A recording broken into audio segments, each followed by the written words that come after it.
we're going to pretty much just bring you right into where we left off, right? So in part 2, we wanted to lean more into the experience of, okay, now that a person has joined the organization, the newbie has joined in, what can you do to humanly build team with them, right? What does that look like? Okay, so we're going to go back into a conversation with Nurul, who heads up process and people development at Common Ground. Right? I'm not going to get her to recap that. I'm sorry if you don't know what that means. You got to go back to part 1 and listen.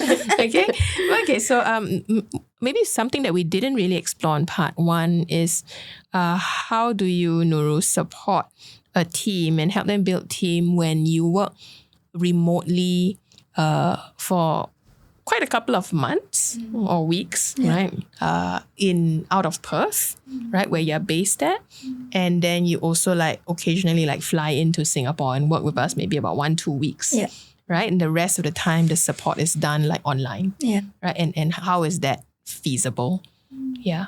I think I'll begin with the caveat that I was able to first build what I hope is a good foundation before I left. Yeah. Yes, I'm agreeing. Validating.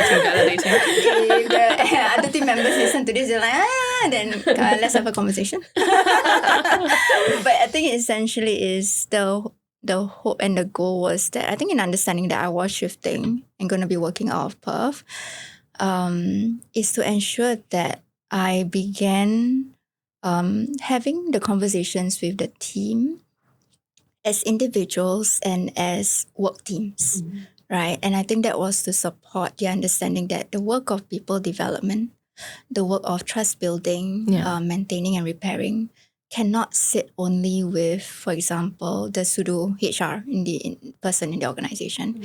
It cannot just sit with the person that we all like most or has the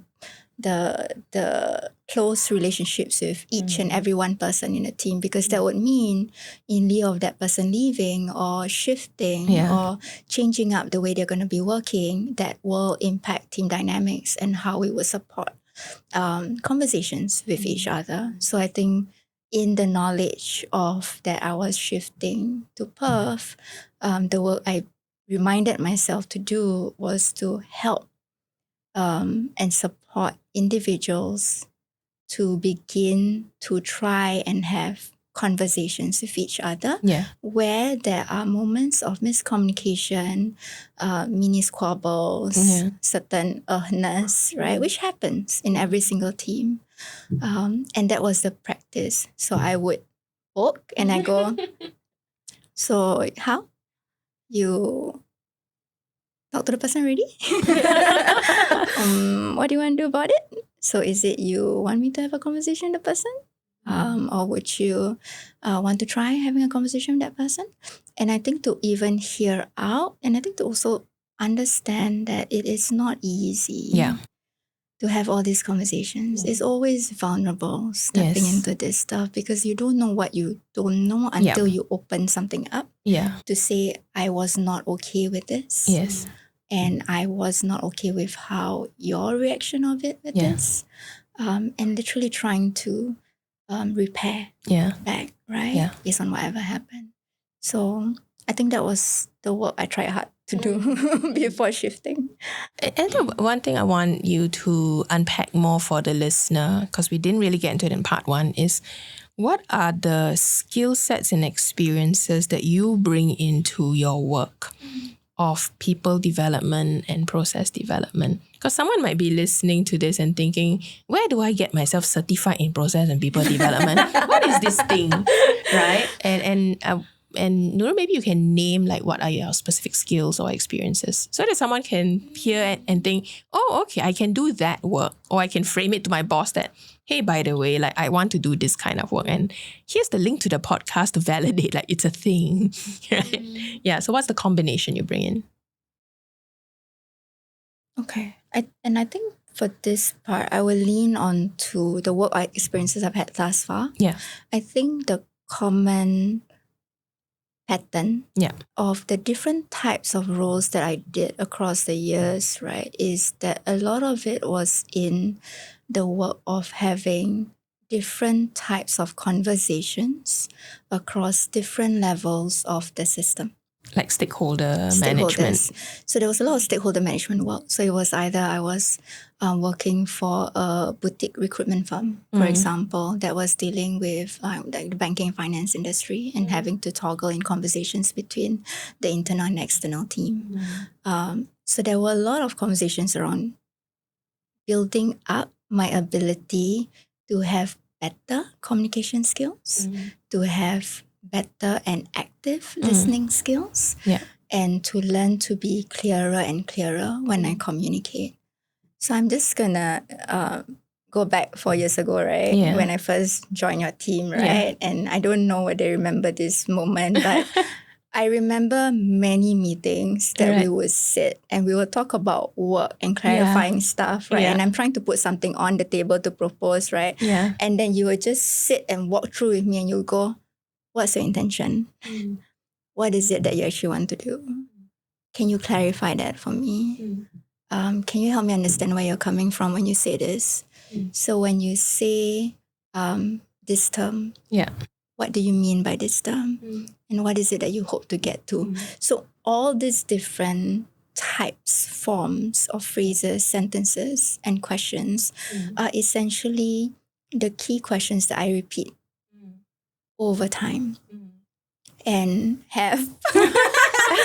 I think. Yes, I'm a recipient of it. I'm the oppressor. I'm a recipient of the questions.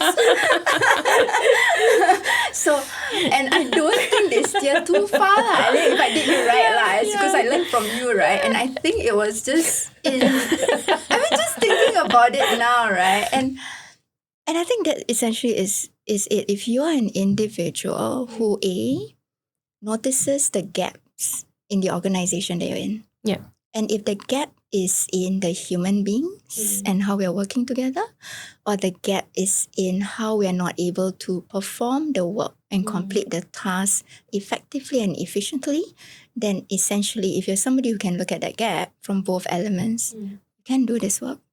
Because essentially that's what I brought up to you and I say, actually, I think we should do this and this, and I'm noticing this concern and that concern, and I think this is what's not available in the current setup. Could we try this?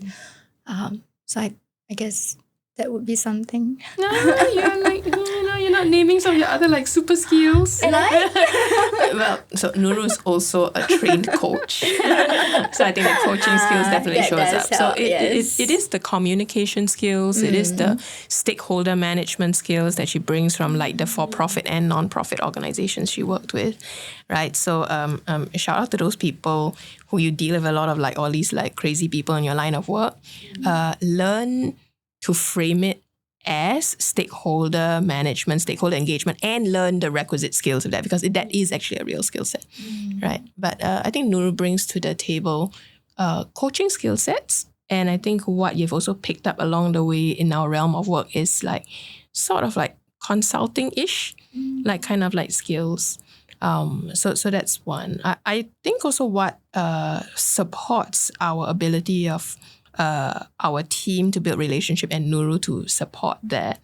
One of the advantages we have is we have common language. Yes. Because it's part of our, I was about to say indoctrination process. Onboarding process. Onboarding is like within like the first week of work, we tend to put our newbies immediately into the next available training session. In fact, we advise them to start work on the week that they are attending a training session. And in those training sessions, they learn what is the language and frameworks and strategies that we teach outsiders. Right? We teach like our clients on like how to communicate, how to clarify, how to do coaching, facilitating style of communication, right? So that you can have more effective conversations with each other. So there is a certain bedrock of models and strategies, right? That Nurul's already working with that I think helps a lot. Yeah. Otherwise you would have to build that language in. Yeah. And I feel that within the unique setup that we are as Common Ground, because we emphasize on the importance of ability to communicate clearly, right? And having shared language. And I think for other organizations or individuals, supporting teams looking at that, building a shared language doesn't mean that you must go for training. Building a shared language can be to just have a conversation about what are the common terms and distinctions and words and that we are going to use. And this is how we are going to understand what that word means. Because even when I have my conversations or sync-ups with the different team members, right, there always is a need to clarify. For example, if you say the word community, what does community mean to you and what does community mean to me? If you say the word, I want to be developed, what does development look like to you? But what does development look like for me in my role and for the organization? Because contextualizing, understanding that, and having that clarifying conversation on the spot actually is the foundation we need to build together. Because if not, we are jumping off what we think we know, and there's actually an element of assumption. Yes. Not because we want to assume, but we thought we knew that was what you meant. So essentially, when I hear things like, oh, when you said that, I thought you meant this, that's when it is a data point for me to pick up and go, oh, okay, let me clarify, right? And we begin there and we build stronger from there.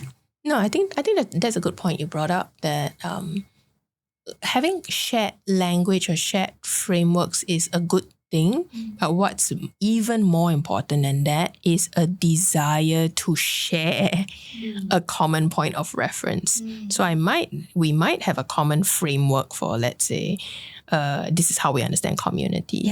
But if someone says, I just read a book that changed my idea of what is community, so I'm not sure I agree if like blah, blah, blah. Then if you have an intention to share a common point of reference, you would ask, oh, tell me more about your definition. Let's see how it sits with the current way of understanding it is. And if the new definition makes sense, then that should evolve. You know, an organization should be a living thing. It shouldn't be this is written cast in stone. Moses like brought this down the mountaintop. I don't know. I think there shouldn't be things which are too precious that it cannot be rewritten or re-examined. You know, because it's an organization. It's not a religion.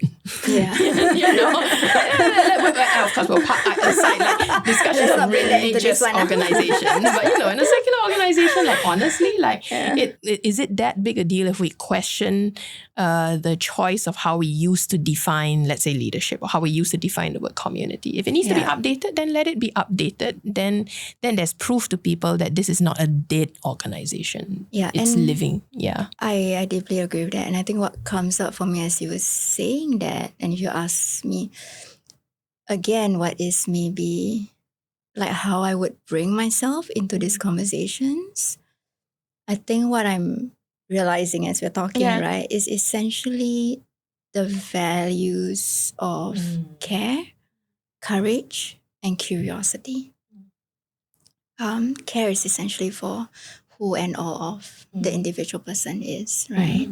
And courage is the ability to even be open to something that is different or something that is scary, right? And to put it on the table for a conversation or to even question what's going on.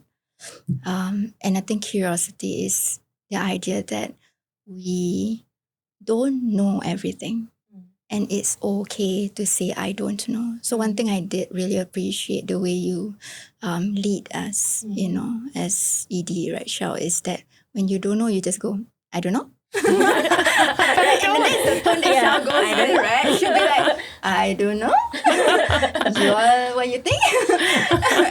And I really appreciate that, because it tells me that my top leadership is not afraid of saying they don't know, and they are open to hearing, they're open to understanding, and they're open to figuring it out together. So that gives me safety to say, I also don't know.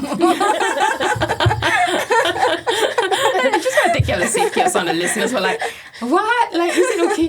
Is it okay to like tell the whole world I don't know stuff? I think to navigate that space, whether you're a manager, a leader, or a staff, is don't be afraid to say what you don't know and then balance it out with what you do know. Yes. Right? I think it's a show of wisdom if you can discern there are things you know and there are things you don't know. So that's what can give you the courage to actually admit, actually, there's some stuff I really don't know anything about, but here's the stuff I do know. Yeah. You know, so please don't go to work tomorrow and say, I don't know this, I don't know that, I don't know that, because the podcast told me I can say that. No, admit that, but also balance it out. There's stuff I do know. Yeah. Because it is a data point if everything you don't know. Yeah. Cannot lah. I mean, we can't show up in an organization and say, oh, I don't know this, I don't know, because then, at least from a people development perspective, I'll go, okay, so help me understand when you say you don't know to X, Y, and Z. Yeah. Where are you coming from? And do you have an intention to know? Yes. I think that's more important. Yeah. Rather than that's actually more important. Actually, the I don't know bit reminded me of this experience that I had like a couple months back. And then I was feeling very anxious because I couldn't answer Xiao's questions. See, I'm the oppressor. And I was very anxious, right? And then what really helped was I referred back to FCFC, which is the Facilitating Conversation for Change. That was the one Product placement. Yeah, product placement. Is the part of our training website. Yeah, the training that Xiao was mentioning that we all have to go through. And then I was like, I need to S-bar this. And so I literally sat down and was like, okay, this is the situation, this is the background, this is the context, and then this is my assessment, and this is what I'm requesting. And then I tried to also mix in what I'm thinking, what I'm feeling, and what is it that I want to do in that piece. And then I was like, okay, I need to go to my boss about it. So and then we had a very frank, honest conversation. I was very anxious, definitely. Yeah. And then, so what was helpful is like, she assured me that I can actually also, I don't know about it lah. So then, that's like kind of what is helpful in allowing me to say that I don't know bits. Yeah. So that was really interesting to see come from my leaders, I guess. Yeah, and I think coming from somebody who's like middle top, right? It is the ability to go, I don't know, I'm not sure. Let me lean on to your experience of having done this type of work, right? Because the onus of doing the work doesn't only need to fall on the top leadership. There is a lot of value and wisdom with the middle and the ground. Yeah. And we should leverage on that. Oh, absolutely. Yeah. Yeah.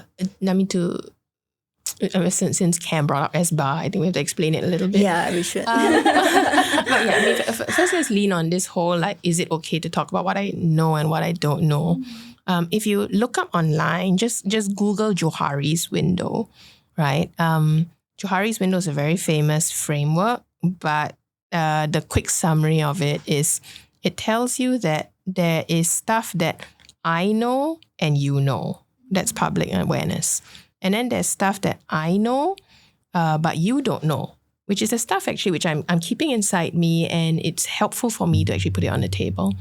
And then there's stuff that you know, but I don't know, right? Which is like you could be the one that would make the system a bit less stupid and a bit wiser. And you need to like let's say your higher ups know, like there's something that I see that maybe you don't see. And that's really important. But Johari's window reminds you that there's this last quadrant called I don't know and you don't know. And every wise, discerning human being, I don't care what rank you are, you must admit there's certainly a whole bunch of stuff I don't know and you don't know. And if weird surprises spring out from that quadrant, it's nobody's fault. Like, we all didn't know. You know, did anybody know pandemic is going to happen? No. Nope. Sure as heck no. Right? So that's on the I know, you don't know piece. And I think related to that, what Cam is sharing is like, all right, so how can I go to someone, especially if let's say someone is like my boss, right, who's like slightly scary, right? Right? Like, how do I go to them and let them know like there's stuff that I know or don't know, right? So the S bar that she's referring to is a framework that we learned from our clients in healthcare. So doctors and nurses and all that need to have a very quick frame to explain a lot of complex information as quick as possible.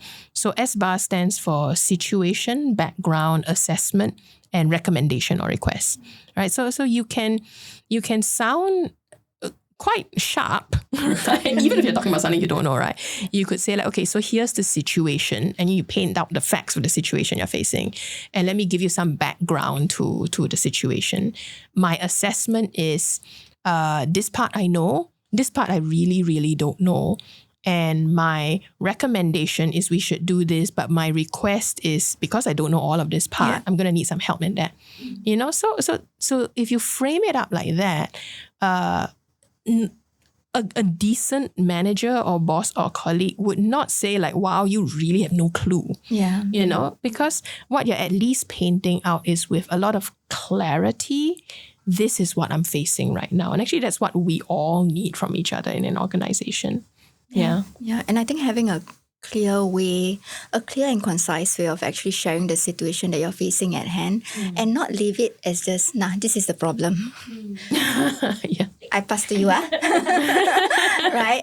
There's a level of empowerment as well for you to take ownership of what you are presenting as the concern or as the issue. And also a sense of able to think back and go, okay, this is what I think we could do about it. Yeah. Because then whether or not you're ground, middle or top, right, there is a possibility of a way forward or to continue the conversation given this set of knowledge that we now both have. Yeah. Yeah.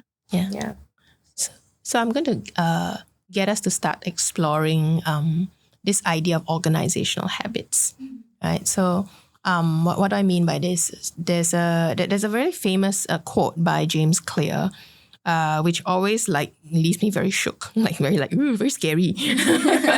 But you know, he says very clearly, we don't rise to the level of our goals, we fall to the level of our systems.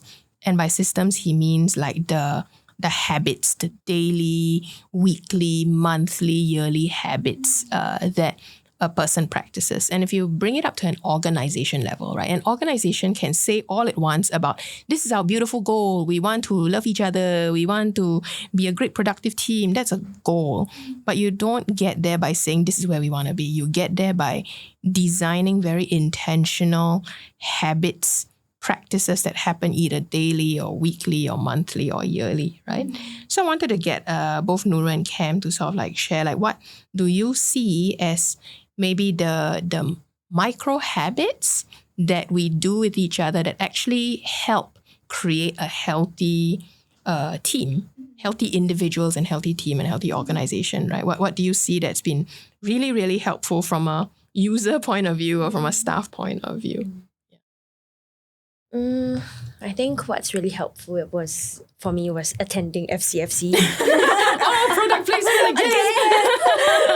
Yeah, I mean, as fluffy as it sounds, and on the wall it's all frameworks and all that stuff, I think it's also having the space, I guess, and the courage internally and the safety to actually then not just leave them on paper, right, and to take them out of the paper and try to live them in my day-to-day as a person in this space.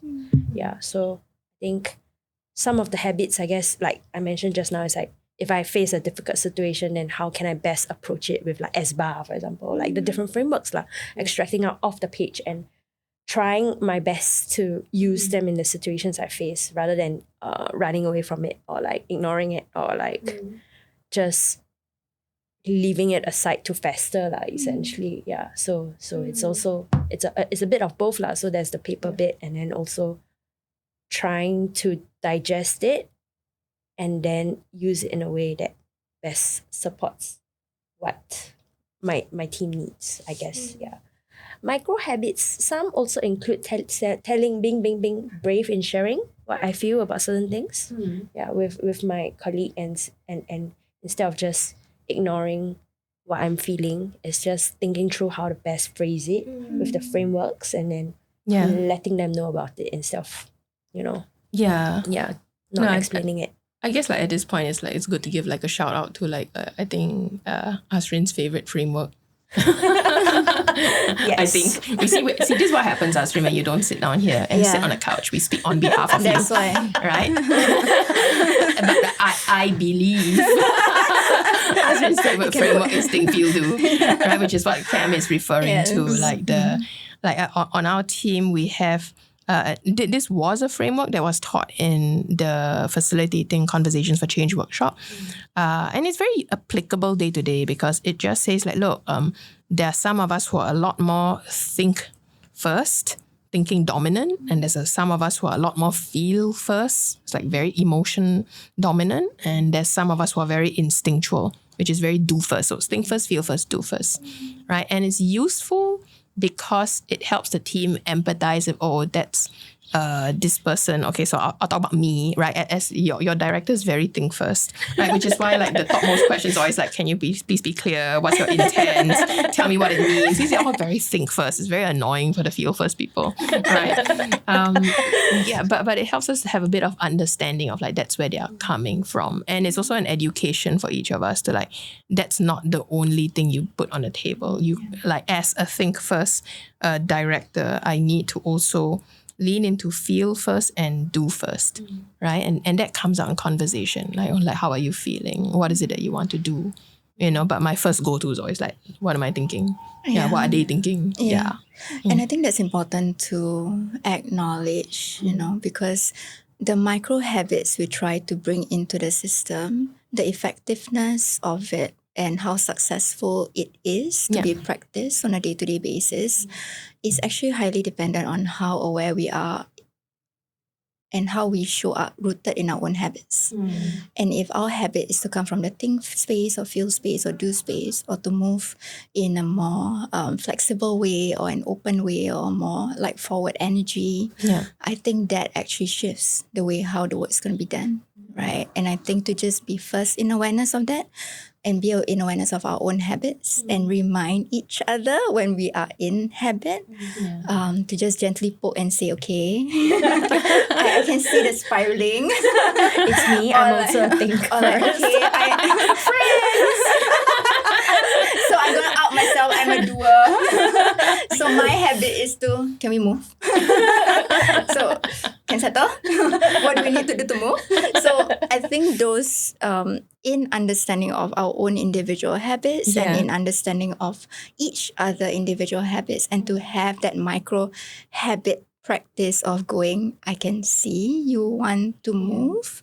Could we just take a step back? Because for me, this is still unanswered, or this is still something, or I'm noticing that we are already going to move forward, but our poor feelers, I don't think we're addressing the tension in the room right now. Can we take care of that first? No, it's so micro. I mean, it's called micro habits because it's so micro that you think like, does that actually make a difference? But in relationships, oh my goodness. Okay, so I learned a lot about professional relationship building from personal relationship building books, like marriage books are the best place to learn it. I know, right? It is so good. It's so good, right? So in the field of marriage therapy, they a shout out to the Gottmans who are like the best out there, right? But they will talk about how like every human being sends out these little micro signs called bids for connection, right? The person may not think of it as a bid of connection, but that's essentially what it is. Yes. So for example, if like you're sitting next to your colleague and you say something like, my hamster was very cute today, and you are like, what's your point? like what you've just done is you ignored their bit of connection, right? And you might think like, that's so small and so petty. How can they be like pissed with me because I didn't talk to them about their stupid hamster? But it's not about the hamster. It was the fact that they gave you a micro opportunity to connect and you didn't meet them there. And they can look past that once, but if that's multiplied like throughout the day, throughout the week, throughout the month, then what you get is actually not a great working relationship.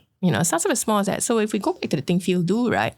I mean, I have to acknowledge the feel first people, right? And I can feel like Astrid and from the couch, because I've done this to her before, right?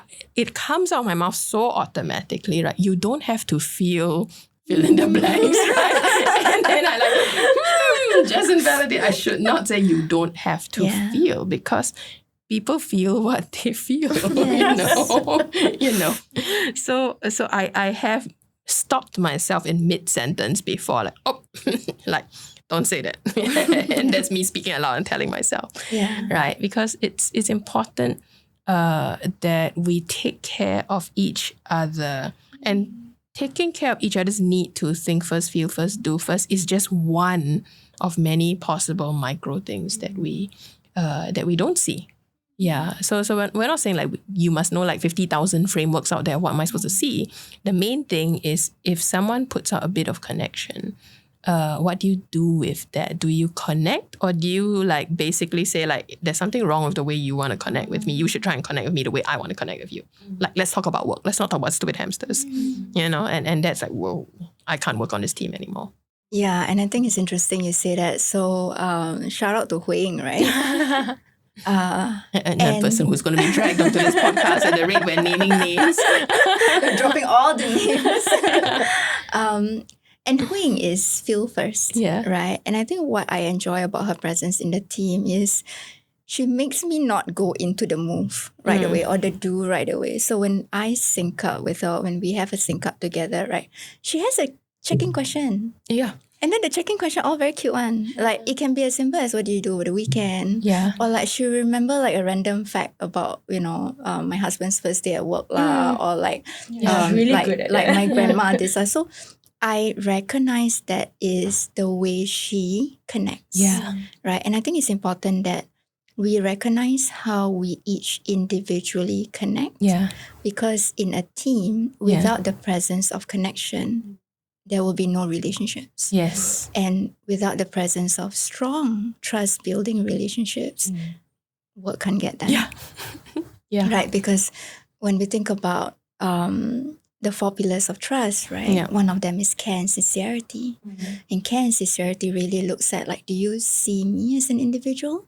Do you see how I'm approaching you with all of who I am and my way of connecting with you? Yeah. And that actually builds a very solid foundation before you even go into the other pillars of trust, which is, can you do your work well? And do you show up the way you said you're going to show up? Right, which is competency and reliability. Yeah.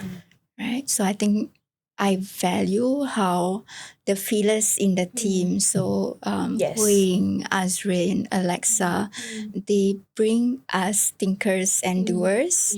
They are really good at it. I just can't. Because for them it's in the moment. I know, they are so good at it. I can't. I just can't. For you it's 3 working days, right? Yeah. Sometimes I'll just be there already anxious, but not knowing I'm anxious, right? But the thoughts are just my thinking comes first. So I'm just rambling, I'm just sitting there in silence, and then Alexa will be like, Cam, do you have something you need to say?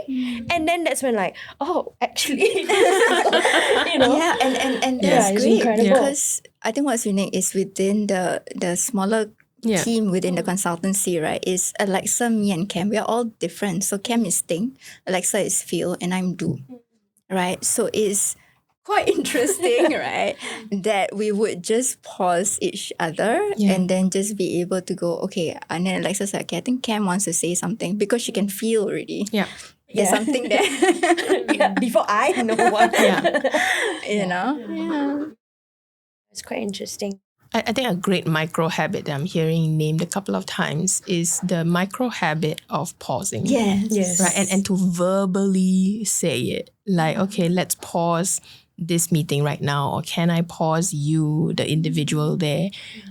Because it reminds you that if something's already not working the way you think it should work out, you don't have to watch it like a slow motion train wreck, like go towards a destination that you already like know that's not going to make you happy.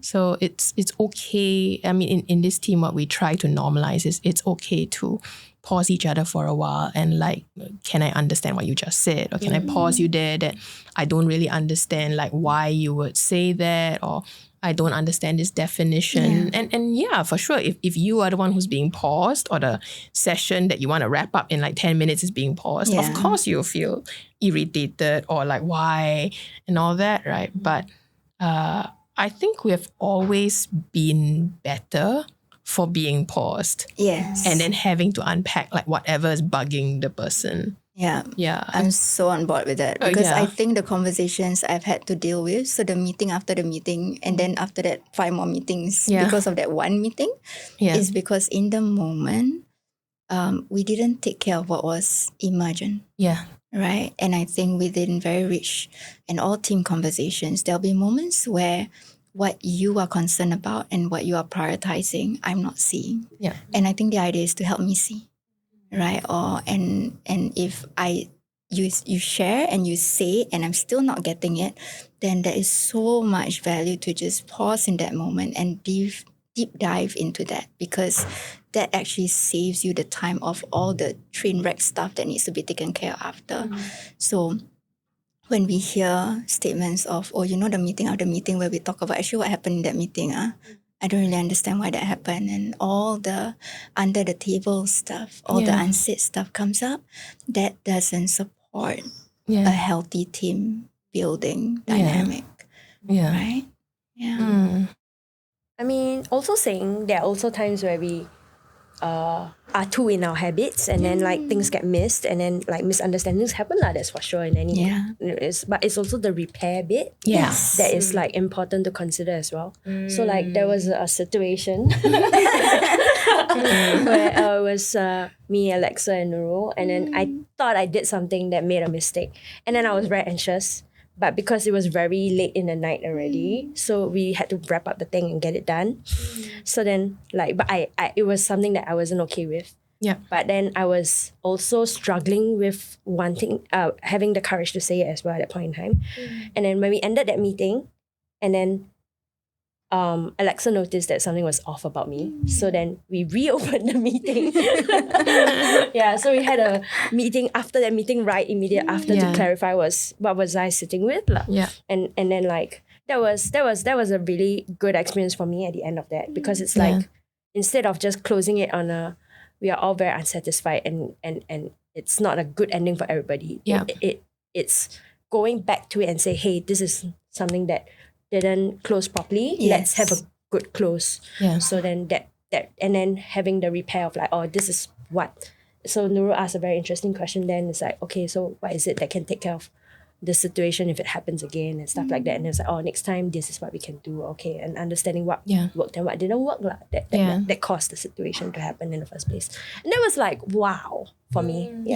And I think even just leaning on to what you said, Cam, about let's have a conversation about what worked and what would we like to do differently, right? And that in itself is a micro habit that like we can practice as a team. I think we try to in the different permutations of those two sentences, because that helps us recognize what went well and what didn't go so well without it feeling like it is a direct attack on individuals. And if let's say, we just had a clarifying conversation earlier, right? And the idea was, what was it about that situation that we were not in awareness of, and what could we do better differently? Is it a people dynamic conversation we need to take care of? Is it a process that can also support the future, so that we don't run into the same concerns again? So I think that's the thing I have learned, is that when an issue, a concern, a problem, a situation comes up, sometimes it's not the individual. Sometimes the individual shows up to the best possibility of the systems and processes that are set up. So I think what I'm noticing in the current season that our team is in, right, is that we've kind of passed the initial like storming space, right? And we now are norming, and there is desire in us as individuals and as a team to perform.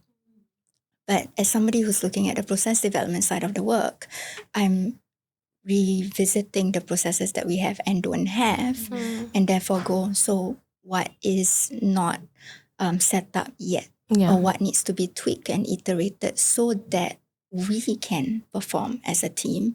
And that's when just taking a step back and going, oh, this is working, this is not working, hearing ways that people are still getting stuck points, how to get things more efficient. So there is a balance between the people and the process at the end of the day. It's not either or. We will have to start to land this part 2 soon, right? We're starting to see hand signals from the couch. And the couch is Azrin. And the couch is Azrin, right? For the listeners, you're hearing Cam talk about repair. I just want to explain a little bit about what repair means. Again, this comes from the wonderful world of marriage therapy, right? Where all things can be applied into profession space. But there's a marriage therapist called Terry Real, and he talks about how after working with multiple couples over the decades, right? The one thing he wishes all couples, and I would express all people, ought to understand is all relationships have to go through a continual rinse and repeat 3 phases again and again and again. And the first phase is harmony, right? And he defines it as harmony is love without knowledge. That means it's easy to love each other when you, at the moment, don't know something about them, right? And that's a first natural phase. But along the way will come a new piece of knowledge, right? Oh, wow, their emails are quite terribly written. Or, oh man, the way he spoke to the client, that was not okay. Right? So these little annoyances come up. So now I know something about you. I find it very hard to love you. And that is you landing squarely in phase 2 of a relationship called disharmony, right? Where it's knowledge without love, right? So now I know what am I supposed to do with you. And he says the problem with most people is they assume disharmony is not a part of good relationships. They think once I hit disharmony, it means I need to eject. It means something wrong down here. But it's not. He says that it's healthy relationship is about recognizing disharmony is just the second phase, and the third most necessary phase is repair. And repair is defined as any sincere attempt, even if it's clumsy, but it's sincerely trying to love you better with this new knowledge in mind. So it's now that I know you can't really write your emails, or now that I know you're not that great at delivering feedback, let me try and work with you. What's a better way to do it? Let me express to you my preferences. And that's the only way back into harmony again.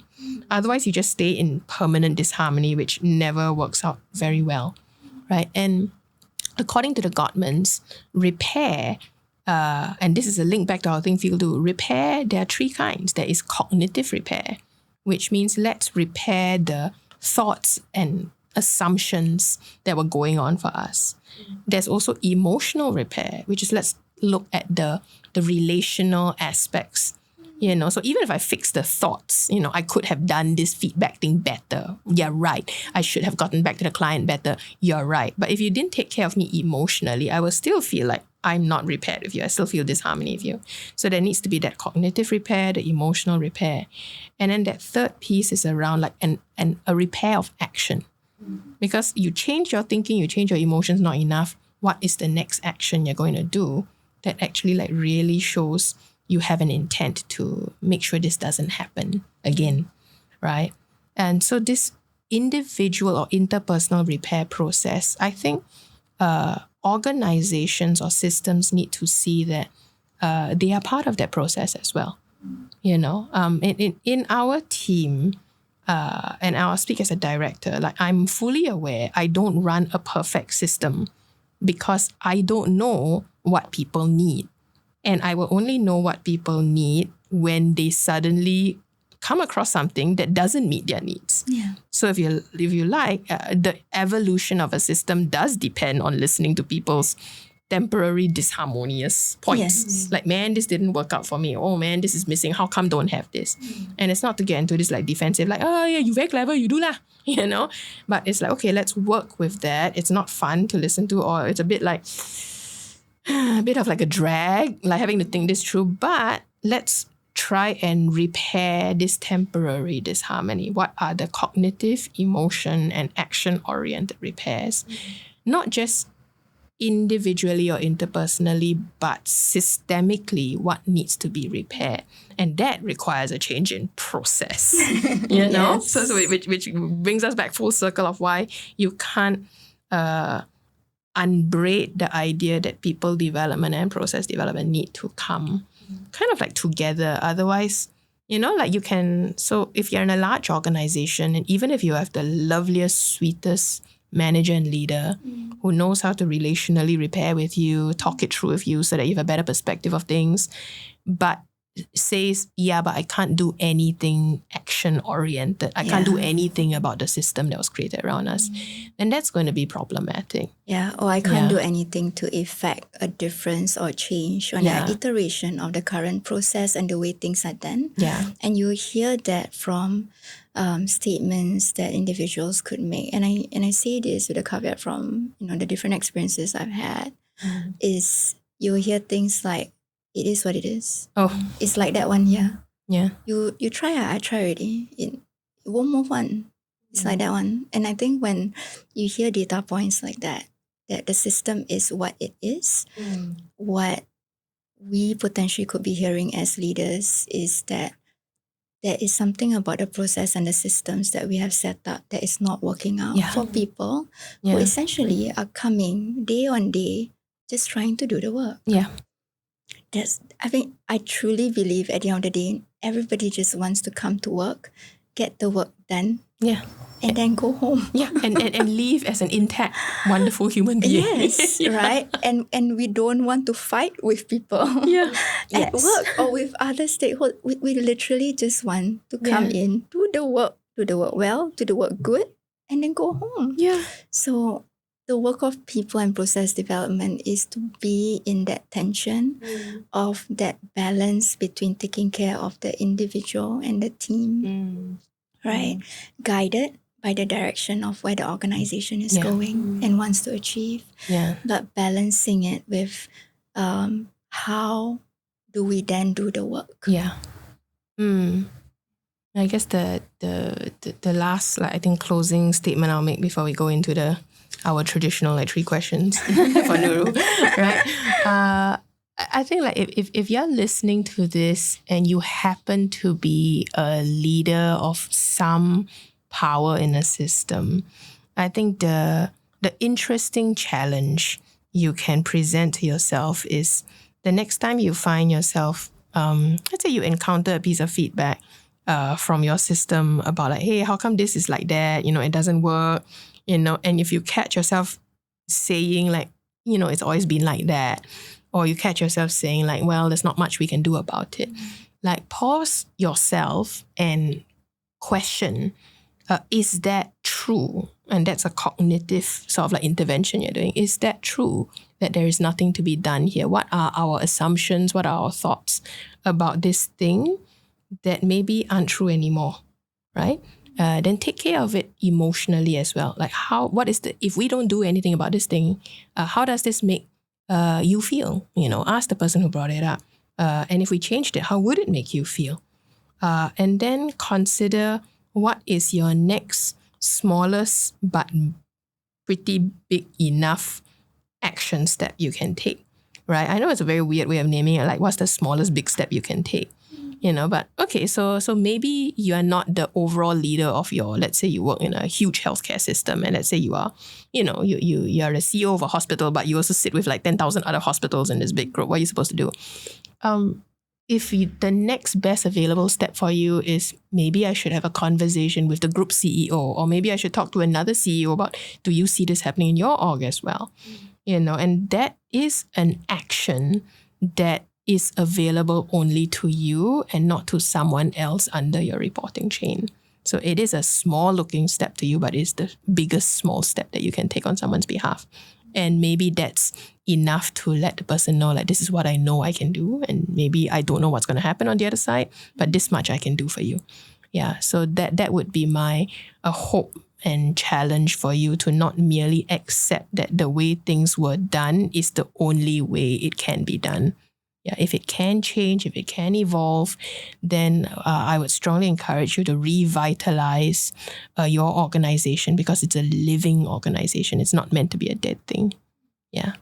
On that, very existential note, Nurul, you get the joy of answering our traditional last 3 questions. I didn't do this homework. No, you're not meant to be doing it homework. It's like go into your instinct, right? So complete the blank, and if Cam, if you feel like left out, please go ahead and fill it again, although you have filled it many times. You want to go first? Anything. Right?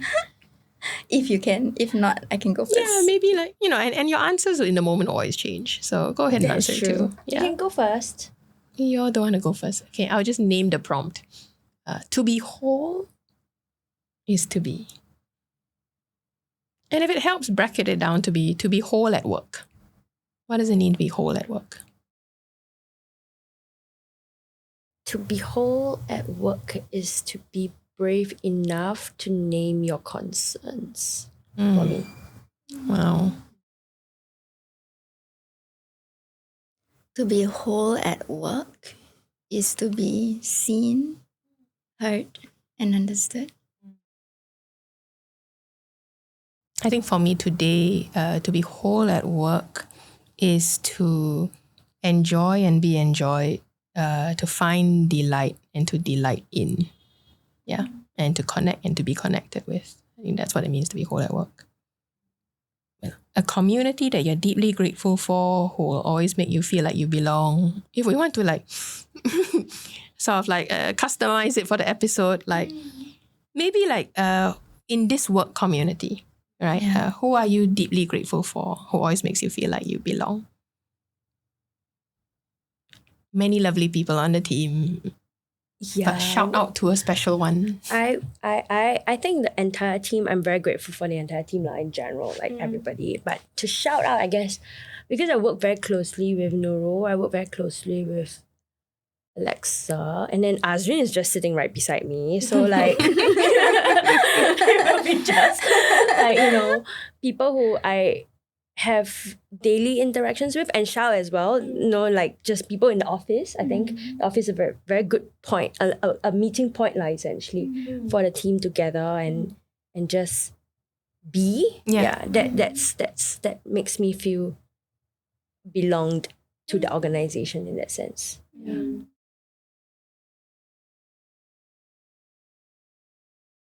I would agree that I'm deeply grateful to the team, and they do help me feel that I belong. But I think I do want to be quite specific for this one, because I feel it is very important for team leaders and organizational leaders, regardless of the level of hierarchy that you're in. If you're in a leadership role, I would be very candid to say the person that I'm actually deeply grateful for is you. Aww. Yeah, and this one is not because I want to suck up. Should I change the word? She deserves it. I think the permutation and the development that I've gone through as an individual, starting off from that first conversation we had when I first joined the team, right? And the following conversations after that, that literally is a practice of micro habits that has supported me to show up in whoever that you would see me as I am in this podcast today. Aww. Right? And I want leaders out there to know that if you can choose to be vulnerable, and if you can practice the courage to say, I don't know, I'm not sure, let's figure this out together, it brings the possibility and a future of a team that sees where they can bring their individual value in. and their strengths and their skills. So that I'm very grateful for. Because, I think you saw who I am. And I always feel heard and understood. We don't always agree and we bring in different opinions. But those conversations for me matter most. Because it is in the differences that we integrate and come together more and more. And I don't take that lightly. Thank you. It might be quite simple. I mean, obviously it's the team again, but I think I will go with the community that we built around what we call tiny table talks in this building. We should actually have a picture come out at the side of the video. Which is like our informal lunchtime. And we had these really tiny tables on the first floor of the civic center where we just gather for lunch. And it is actually at the lunch table where we purposely say we don't want to talk about work. And I think that's where some of the best conversations happen, when we talk about what we're going through, what we've been thinking about, what are some childhood memories we have. So it's always a very enriching space. And I would wish and hope for everyone in their workplaces to find a community where they can just belong in that very simple, non-work way even. I guess we can end with a very simple thing. A song or a thing that is a very much a part of you, and what does that say about who you are?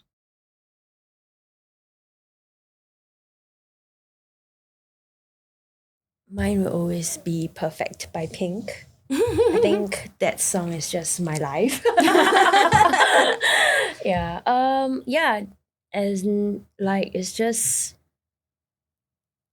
how to be myself despite challenges that I've had. So that will be my song, the song. I think the song that's coming up for me, and I saw in connection to the one thing that is very much a part of me. The song is Breathe. I think it's Anna Nellick, if I got her name right. There's a phrase in the lyrics which says, just breathe. And I think that is a literal reminder that I'm alive. I'm breathing. There are possibilities. And it's okay. And I think I lay that with the foundational understanding that from the faith-based lens, as a Muslim, the integrity of trying to do the best work as the individual that I am, for the time that I have. I think for me today, just one random thing that came to mind is my two very annoying cats at home are very much a part of me. And I was thinking about it at 6 a.m. today when they were very loud and I was trying to sleep. And it struck me these creatures are not very thinking creatures. They are just meowing out their feelings and what do they want. They just want their cat food. No, and it was very weird, the thought I had this morning that, it's kind of, if I just think about it, I will be really annoyed at them. But if I just feel what they're feeling, then I like the education that I'm getting. It's I'm bidding for a connection with you. It's at 6 a.m. and I'll just come out and connect with my very annoying cats. I know. So I guess they remind me that. Yeah, they are a part of me. Yeah, and I enjoy them, even if it's at 6 a.m. and I want to kick them. But anyway, that was my random thought for today. Thank you very much. It's always a wonderful experience to have a team conversation on this podcast. Yes. Very glad that you could join us. Thank you for having me. Yeah. Bye, everyone. Bye.